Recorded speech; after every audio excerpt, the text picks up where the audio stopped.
Hello दोस्तों, आप सभी का हमारे यूट्यूब चैनल पे बहुत बहुत स्वागत है। उम्मीद है आप सभी अच्छे होंगे। जैसा कि आप लोग स्क्रीन पे देख रहे हैं, हमारा आज का टॉपिक जो है वो है अंतःस्रावी तंत्र।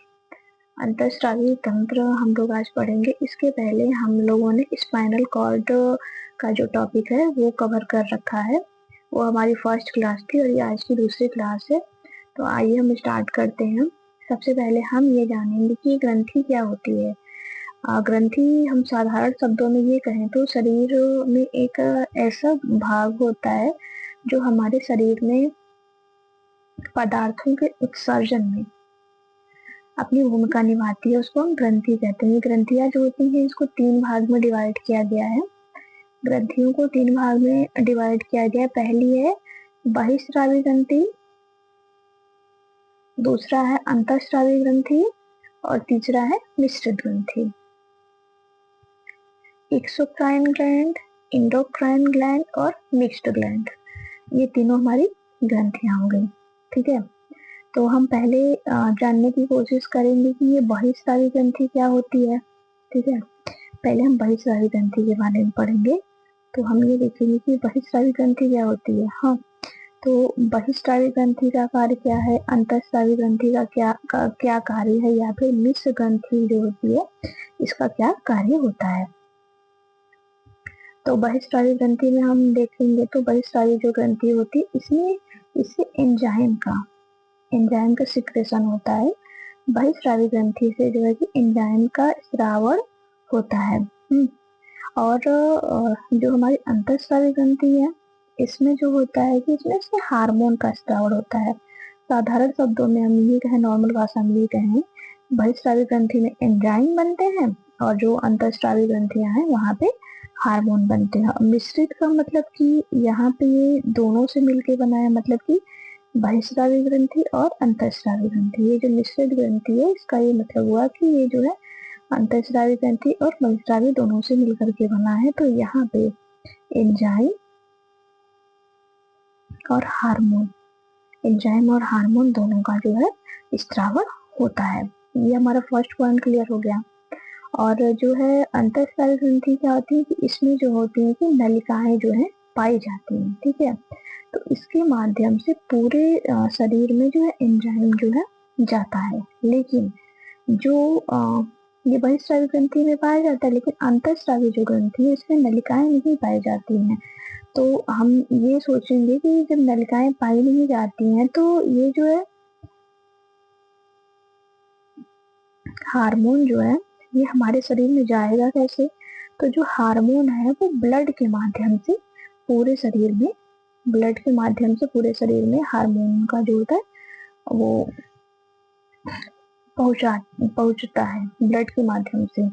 और ये जो मिक्स ग्रंथि है, तो जब हम जान ही रहे हैं कि मिक्स ग्रंथि मतलब अंतःस्रावी और बहिस्रावी दोनों का कार्य वो करता है, तो जहाँ पे एंजाइम है वहां पे तो नलिकाओं के माध्यम से होगा।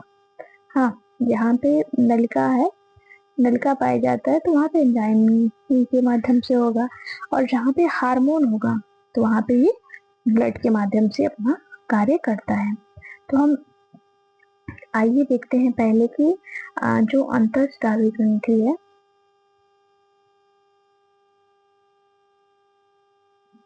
जो बहिस्रावी ग्रंथि है, अंतःस्रावी ग्रंथि या फिर मिक्स ग्रंथियां हैं, इनकी एग्जाम्पल क्या है। तो पहले बहिस्रावी ग्रंथि है।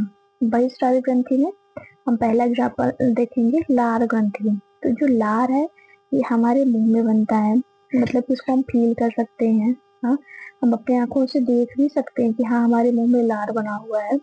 ये लार ग्रंथियां हो गई। अश्रु, जब हम रोते हैं तो हमारे आंखों से बाहर निकलते हैं, चाहे हम खुश हों चाहे रो रहे हों तो अश्रु निकलते हैं। तैल ग्रंथि, कभी कभी हमारे फेस पे हमें ऐसा फील होता है जैसे कि तेल तेल सा हमारा पूरा फेस हुआ है, तो ये तेल ग्रंथियां हो गई। स्वेद मतलब पसीना, पसीना पसीना भी होता है। हाँ, तो ये सब जो होता है कि बहिस्रावी ग्रंथियां हैं। और ये दुग्ध ग्रंथि, ये प्रेग्नेंट लेडी में एक्टिव होता है। ये जो होता है कि ये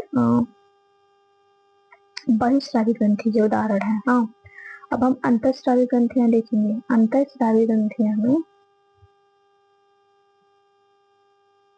अंतःस्रावी ग्रंथि का पहला जो एग्जाम्पल है वो थायराइड ग्रंथि है, दूसरा एग्जाम्पल पीनियल ग्रंथि है, तीसरा पिट्यूटरी ग्रंथि है, चौथा पैराथायराइड ग्रंथि है, पांचवा एड्रेनल है, छठा टेस्टिस और सातवां जो है ओवरी है। ठीक है, ये जो है बहिस्रावी का हो गया, ये अंतःस्रावी का हो गया, और ये जो है ये मिश्रित का उदाहरण है। तो मिश्रित में क्या है कि आग्नाशय जो है इसमें एंजाइम और हार्मोन दोनों बनते हैं। आग्नाशय में एंजाइम और हार्मोन दोनों बनते हैं। तो आइए हम यहाँ से अब हमारा जो मेन टॉपिक है अंतःस्रावी ग्रंथियां, वो यहाँ से स्टार्ट होता है। हमारा जो मेन टॉपिक है अंतःस्रावी ग्रंथि, वो यहाँ से स्टार्ट होती है। तो आइए हम स्टार्ट करते हैं। इसमें क्या है कि हमारे अंतःस्रावी ग्रंथियों में पहले हमें पढ़ना किसके किसके बारे में है। ठीक है, जैसे कि हम वहाँ पे एग्जाम्पल में देखे हैं, हम लोगों ने ये सारे एग्जाम्पल देखे हैं यहाँ पे। ठीक है, तो यही जो है हमें यहाँ पे पढ़ना है। हाँ, तो हमारा जो पहला वहाँ पे एग्जाम्पल था पीनियल ग्रंथि। पीनियल ग्रंथि ये इम्पोर्टेंट है, ये पेपर में बार बार इससे क्वेश्चन बनते हैं। तो इसमें ये है कि जो पीनियल ग्रंथि है,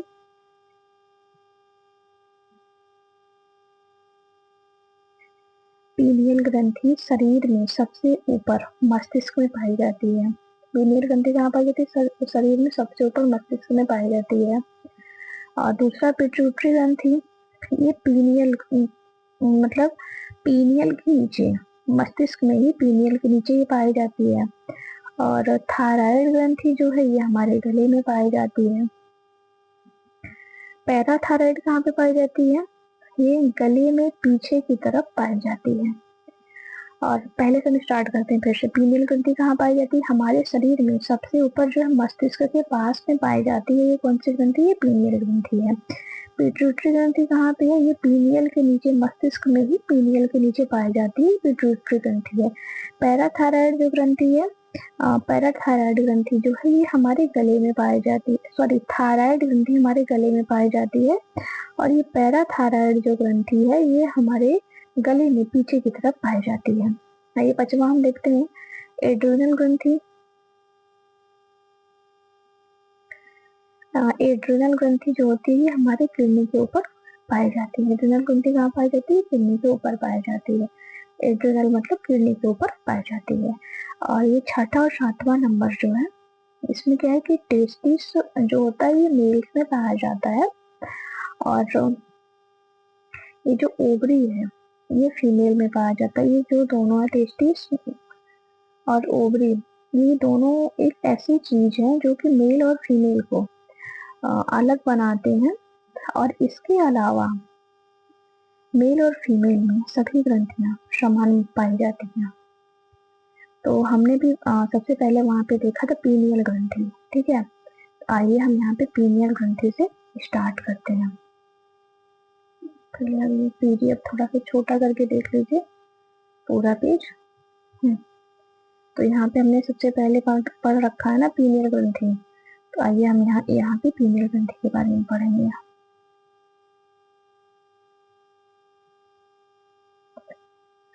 पीनियल ग्रंथि के क्या कार्य होते हैं? ठीक है, ये कहाँ पे स्थित होता है, और यहाँ इससे कौन सा हार्मोन का सिक्रेशन होता है, क्या होता है, इसके बारे में हम सब कुछ पढ़ेंगे। तो पीनियल ग्रंथि है ये हमारे शरीर में, या हमारे शरीर में जो ब्रेन है सबसे ऊपर पाया जाता है। दूसरा है सबसे छोटी अंतःस्रावी ग्रंथि होती है। ठीक है, कई कई जगह पे पीयूष ग्रंथि को दिया गया है। अगर पेपर में अगर पीनियल ग्रंथि नहीं है तब तो हम पीयूष ग्रंथि मारेंगे। अगर पीनियल और पीयूष दोनों है तो वहां पे हम पीनियल को ही मारेंगे। जो तीसरा पॉइंट है, इसे तीसरा नेत्र का अवशेष भी कहते हैं। तीसरे नेत्र का अवशेष भी कहते हैं। शरीर की आत्मा भी कहते हैं। शरीर की आत्मा किसको कहते हैं हम लोग? पीनियल ग्रंथि को कहते हैं। मस्तिष्क का रेत भी कहा जाता है। मस्तिष्क का रेत किसको कहते हैं? पीनियल ग्रंथि को कहते हैं।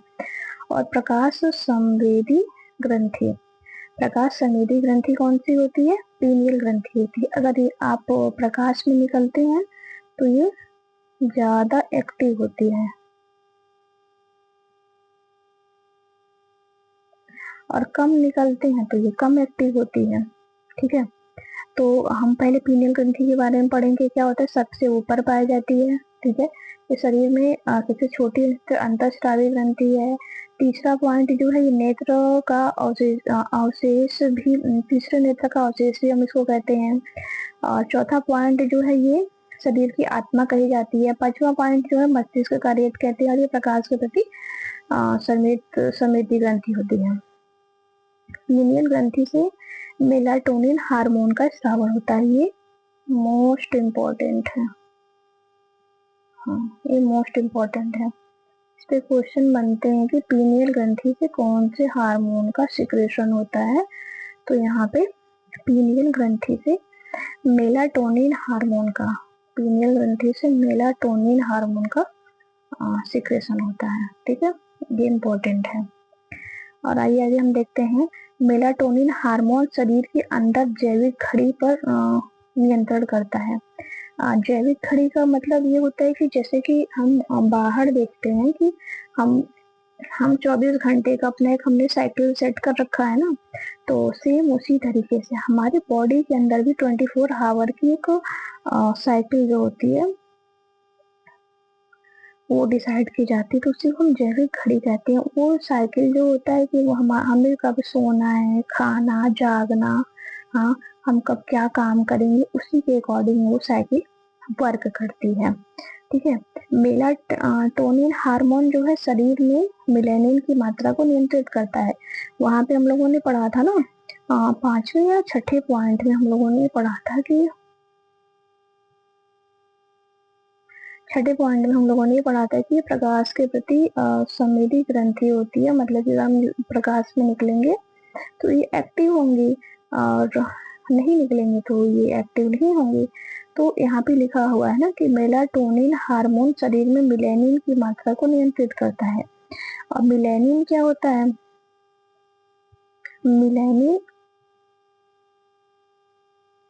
मेलानिन शरीर में एक ऐसा पदार्थ होता है जो कि मनुष्य के रंग को निर्धारित करता है।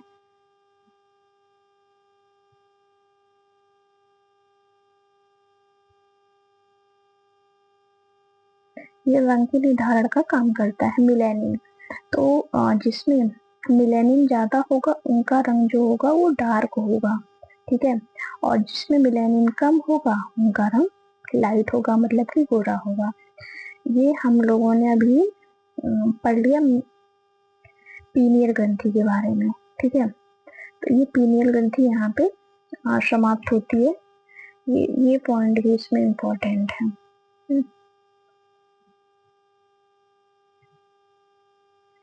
ये सारे पॉइंट्स इम्पोर्टेंट हैं, ये मोस्ट इम्पोर्टेंट है।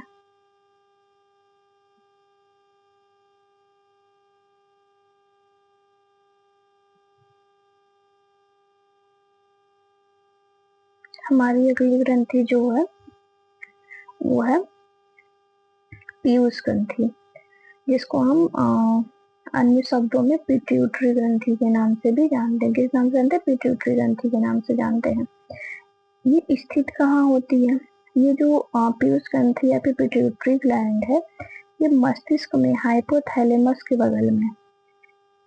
ये कहाँ पे मस्तिष्क में है?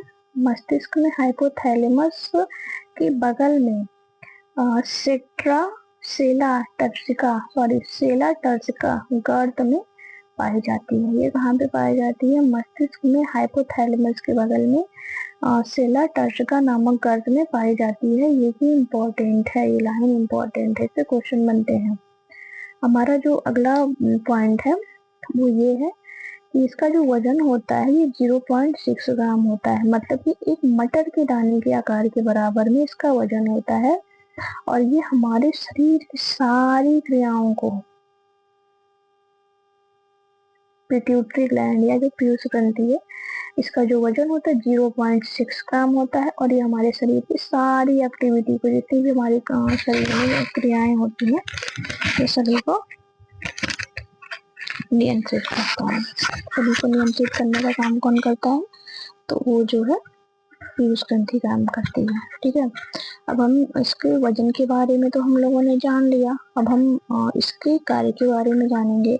ठीक है, तो इसका जो कार्य है, पीयूष ग्रंथि का जो कार्य है, ये लिंग का निर्धारण करने में, लिंग का निर्धारण करना हो, किसी व्यक्ति की लंबाई कितनी होगी, किसी बच्चे की, चाहे वो बालक हो या बालिका, उसकी लंबाई कितनी होगी, हाँ, उसका रंग कैसा होगा, और हार्मोनों का स्त्रावण कैसा होगा, उसकी बॉडी में हार्मोनों का जो सिक्रेशन होता है वो कैसे होगा, कौन सी मात्रा में होगा, हार्मोनल बैलेंस होगा या नहीं होगा, ये सभी जो काम होते हैं सभी का जो निर्धारण करता है, ये जो पीयूष ग्रंथि काम करता है। तो पीयूष ग्रंथि पहले पाई कहाँ जाती है? ठीक है, पीयूष ग्रंथि जो है ये हाइपोथैलेमस के बगल में, मस्तिष्क में हाइपोथैलेमस के बगल में सेला टर्शिका नामक ग्रंथ में पाई जाती है। ठीक है, इसका जो वजन होता है वो 0.6 ग्राम एक मटर के दाने के बराबर में होता है। इसका जो कार्य में हम देखेंगे लिंग निर्धारण में सहायक है, लंबाई में, रंग में, और फिर हार्मोनों के स्रावण में, ये सब में सहायक होता है। ठीक है, और ये लाइन मोस्ट इम्पोर्टेंट है, पीनियल के पश्चात छोटी ग्रंथि होती है। और पीयूष ग्रंथि को ही हम लोग मास्टर ग्रंथि कहते हैं। हर किसी का एक मास्टर होता है। ठीक है, तो ऐसे ही हाइपोथैलेमस जो ग्रंथि है, ये पीयूष ग्रंथि की भी मास्टर ग्रंथि कही जाती है। हाइपोथैलेमस को पीयूष ग्रंथि को भी मास्टर ग्रंथि कहते हैं, ये इम्पोर्टेंट है। आइए हम पीयूष ग्रंथि के बारे में पढ़ते हैं। ठीक है, पीयूष ग्रंथि को यहाँ पे 2 भागों में डिवाइड किया गया है। ठीक है, अग्र भाग से स्रावित हार्मोन और पश्च भाग से, मतलब जो आगे की तरफ से हार्मोन का सिक्रेशन होता है और जो पीछे की तरफ से हार्मोन का सिक्रेशन होता है, उसके बारे में यहाँ पे बताया गया है। तो इसमें जो आगे की तरफ से हार्मोन का सिक्रेशन होता है उसके बारे में आइए हम स्टार्ट करते हैं। उसमें है सोमैटोट्रोपिक हार्मोन, जिसको हम एसटीएच के नाम से जानते हैं, thyroid stimulating hormone TSH, melanocyte stimulating hormone MSH, prolactin hormone और गोनेडोट्रोपिक हार्मोन जीटीएच। और पहले हम इसमें देखें अग्रभाग से कौन कौन से हार्मोन स्रावित होते हैं। सोमैटोट्रोपिक हार्मोन है, अग्रभाग से कौन सा हार्मोन है? Somatotropic hormone. दूसरा थायराइड स्टिमुलेटिंग हार्मोन, तीसरा है मेलेनोसाइट स्टिमुलेटिंग हार्मोन, चौथा है prolactin hormone, gonadotropic hormone, छठा है गोनेडोट्रोपिक हार्मोन। अग्रभाग से स्रावित होने वाले hormone somatotropic hormone, thyroid stimulating hormone, melanocyte hormone, prolactin hormone और गोनेडोट्रोपिक हार्मोन। एक बार हम इसको फिर से रिवीजन करेंगे। पहला हो गया somatotropic hormone, STH, thyroid, TSH, TSH मतलब थायराइड स्टिमुलेटिंग हार्मोन, एमएसएच मतलब melanocyte stimulating hormone, PRI prolactin hormone और जीटीएच गोनेडोट्रोपिक हार्मोन। और यहाँ पे ये पश्च भाग से जो हार्मोन का सिक्रेशन होता है उसके बारे में आइए हम देखते हैं। तो इसमें 2 हार्मोन का सिक्रेशन होता है, पहला है ऑक्सीटोसिन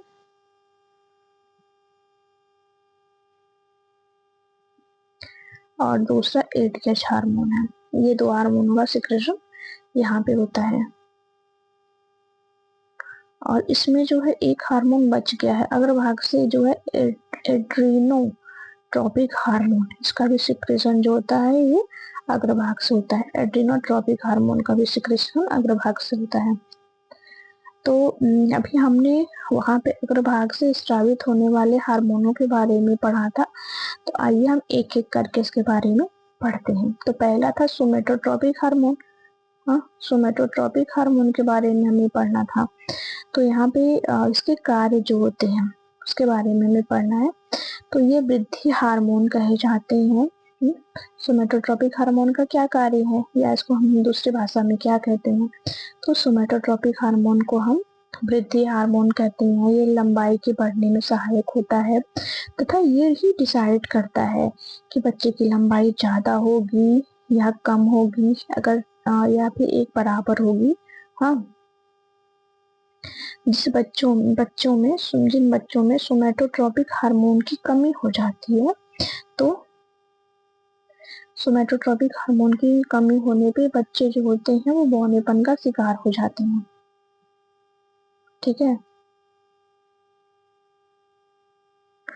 और अगर बड़ों में इसकी कमी हो जाती है तो ये सीमेंट मतलब ये ऐसी बीमारी होती है जिसमें कि एक इंसान जो है समय से पहले ही बूढ़ा हो जाता है। मतलब कि 30-35 साल की एज है तभी ऐसा लगेगा कि वो इंसान कितना बूढ़ा हो गया। एग्जाम्पल के लिए हम ये कह सकते हैं कि शरीर का झुक जाना, जैसे कि बूढ़े लोगों का जो शरीर होता है थोड़ा सा झुक जाता है, शरीर पे झुर्रियां आ जाना, बालों का सफेद हो जाना।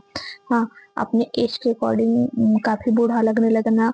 अभी कुछ समय पहले अमिताभ बच्चन की एक मूवी आई हुई थी, पा मूवी, तो सेम हम वही कह सकते हैं कि ऐसी बीमारी ये होती है।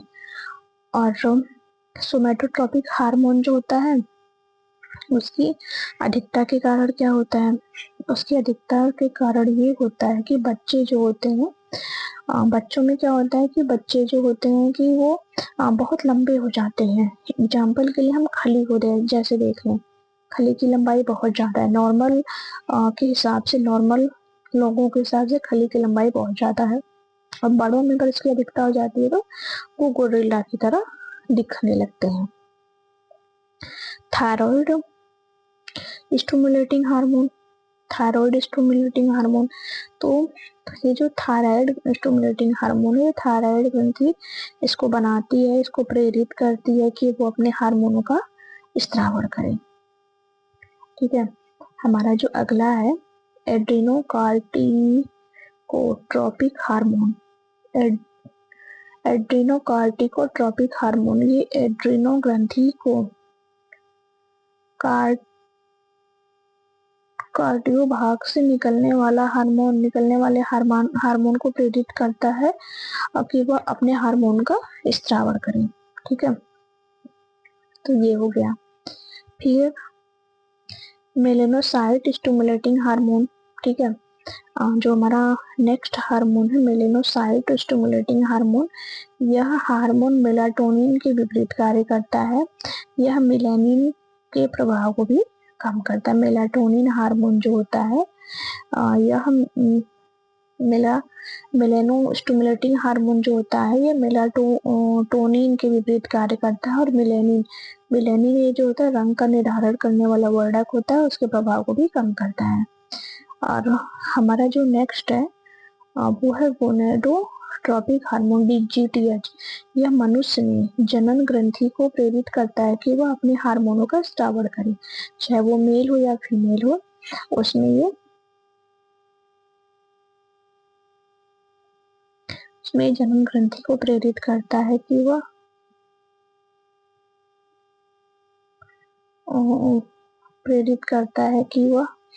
अपने हार्मोनों का स्त्रावण करें।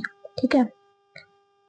मेल जो पार्ट होता है, मेल पार्ट को हम टेस्टिस कहते हैं और फीमेल पार्ट को हम ओवरी कहते हैं। ठीक है, तो यहाँ पे लिखा हुआ है ना, यह मनुष्य के जनन ग्रंथि को प्रेरित करता है कि वो अपने हार्मोनों का स्त्रावण करे। तो मेल का जो जनन पार्ट है वो टेस्टिस और फीमेल का ओवरी है, तो ये टेस्टिस और ओवरी को प्रेरित करता है कि वो अपने हार्मोनों का सिक्रेशन करें। और अगला जो है हमें पढ़ना वो प्रोलैक्टिन हार्मोन के बारे में पढ़ना है। ठीक है, यह महिलाओं के दुग्ध ग्रंथि के विकास में सहायता करती है तथा दुग्ध स्रावण को प्रेरित करती है।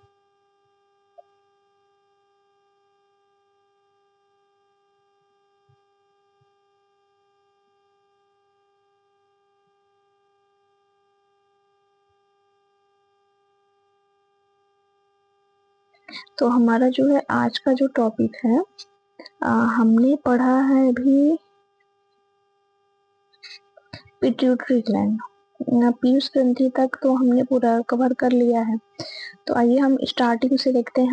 हमने पहले स्टार्ट किया था, हमारा टॉपिक था अंतःस्रावी ग्रंथि। अंतःस्रावी ग्रंथियों में हमने क्या देखा था कि इसको 3 भागों में उसमें अंतःस्रावी ग्रंथियां हैं। तो पहले हमने ग्लैंड के बारे में पढ़ा, ग्लैंड होता क्या है। ग्लैंड को 3 भागों में डिवाइड किया गया है, बहिस्रावी, अंतःस्रावी और मिश्रित। बहिस्रावी में एंजाइम का सिक्रेशन होता है, अंतःस्रावी में हार्मोन का, और मिक्स में दोनों का सिक्रेशन होता है। इसमें डक्ट पाए जाते हैं, इसमें डक्ट नहीं पाए जाते हैं, और इसमें दोनों पाए जाते हैं। हाँ, और इसमें लार ग्रंथि, अश्रु ग्रंथि, तैली ग्रंथि, श्वेत ग्रंथि और दुग्ध ग्रंथि पाई जाती है। और अंतःस्रावी में thyroid, pineal, pituitary, parathyroid, adrenal, testis और ओवरी पाया जाता है। और जो है मिक्स में आग्नाशय पाया जाता है। तो हम अंतःस्रावी ग्रंथि के बारे में हमें डिटेल में पढ़ना है। तो अंतःस्रावी ग्रंथि में क्या है, पीनियल ग्रंथि सबसे ऊपर पाई जाती है, pituitary gland, thyroid gland. Pituitary gland जो पीनियल के नीचे हमारे मस्तिष्क में पाई जाती है, थायराइड ग्लैंड आगे पाई जाती है, पैराथायराइड गले में पीछे की तरफ पाई जाती है, एड्रिनल हमारे किडनी के ऊपर पाई जाती है, टेस्टिस और ओवरी जो होती है, ये दोनों मेल में टेस्टिस और फीमेल में ओवरी, ये जो दोनों पार्ट हैं, इन दोनों को छोड़ करके मतलब मनुष्यों में जितनी भी ग्रंथियां होती है सब सेम होती हैं। तो हम लोग अंतःस्रावी ग्रंथियों के बारे में पढ़ रहे हैं। तो अंतःस्रावी ग्रंथियों में हम एक एक के बारे में डिटेल में हमने देखा है। तो पहले हमने पीनियल के बारे में पढ़ा है।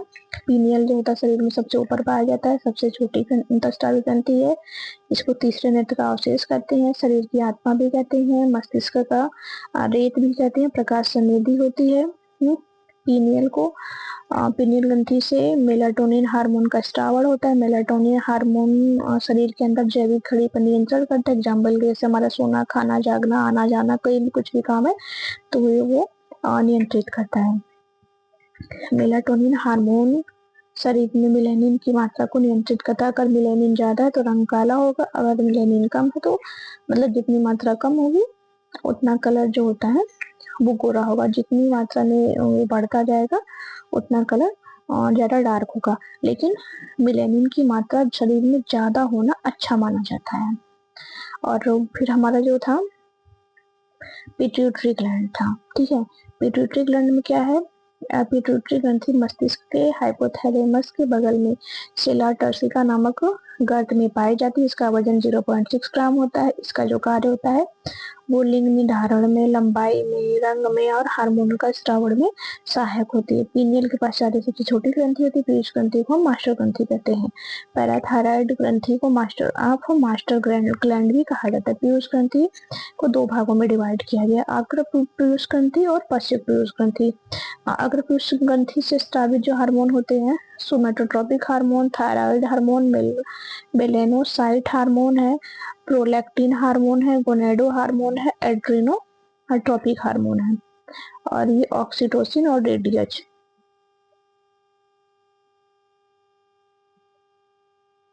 एंटीड्यूरेटिक हार्मोन है। और फिर अग्रभाग से जो हार्मोन स्रावित होते हैं उसमें है सोमेटोट्रोपिक हार्मोन, ये इसको हम वृद्धि हार्मोन कहते हैं। जिन बच्चों में कमी होती है वो बौना होते हैं, और वयस्कों में कमी है तो समय के पहले बूढ़े हो जाते हैं। और अधिकता के कारण बच्चे की लंबाई बहुत ज्यादा हो जाती है, और बड़ों में अगर अधिकता है तो वो गोरिल्ला की भांति दिखाई देने लगते हैं। थायराइड स्टिमुलेटिंग हार्मोन थायराइड ग्रंथि को प्रेरित करता है कि वो अपने हार्मोनों का स्रावण करे। एड्रिनो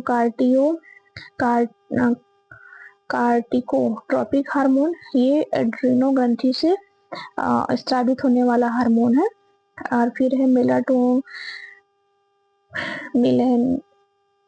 मेलेनोसाइट स्टिमुलेटिंग हार्मोन, यह मेलाटोनिन को प्रेरित करता है, मेलाटोनिन के प्रभाव को कम करता है। फिर गोनेडोट्रोपिक हार्मोन, यह मनुष्य के जनन ग्रंथि को प्रेरित करता है कि वो अपने हार्मोनों का स्रावण करे। जनन ग्रंथि में मेल में टेस्टिस और फीमेल में ओवरी पाया जाता है। इनको प्रेरित करता है कि अपने हार्मोनों को सिक्रेट करें। और प्रोलैक्टिन हार्मोन यह दूध ग्रंथि के में महिलाओं में पाया जाता है, और ये दूध ग्रंथि के विकास में सहायक होता है तथा दूध के स्रावण को प्रेरित करता है।